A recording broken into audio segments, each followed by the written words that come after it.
Kepala Dinas Energi dan Sumber Daya Mineral Aceh, Mahdi Nur beserta tim Dinas SDM Aceh meninjau lokasi pergerakan tanah yang terletak di Desa Pondok Balik, Kecamatan Ketol, Kabupaten Aceh Tengah.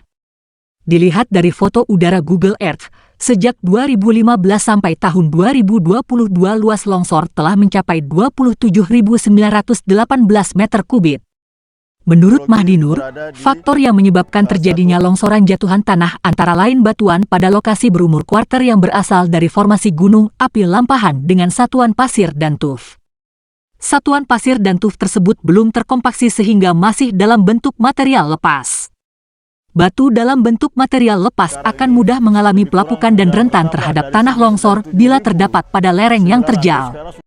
Faktor lainnya, disebabkan terjadinya pergerakan tanah di Desa Pondok Balik adalah saluran drainase air permukaan yang mengalami kebocoran sehingga menginfiltrasi pada lapisan tanah yang berupa material lepas.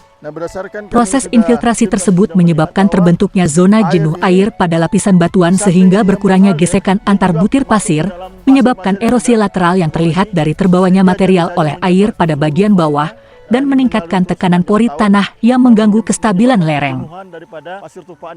Pemerintah Kabupaten Aceh Tengah di sini dibuat rambu-rambu, ya.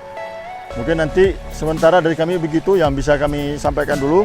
Mudah-mudahan ini ada jalan keluar untuk bagaimana menghindari tingkat longsoran ini jangan terus berkembang, tapi paling tidak bisa berkurang tingkat kecepatannya dengan mencari jalan-jalan mitigasi yang memungkinkan kita lakukan.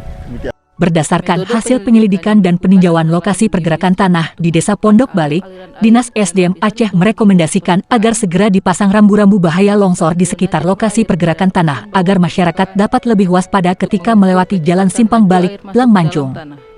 Selain itu, Dinas SDM Aceh meminta untuk dilakukan pembatasan lalu lintas kendaraan berat pada jalan Simpang Balik, Blang Mancung untuk mengurangi pembebanan dan getaran pada lokasi dekat longsor.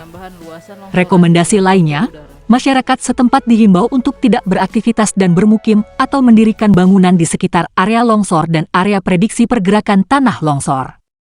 Terakhir, masyarakat juga dihimbau agar selalu waspada terhadap pergerakan tanah longsor terutama saat musim penghujan.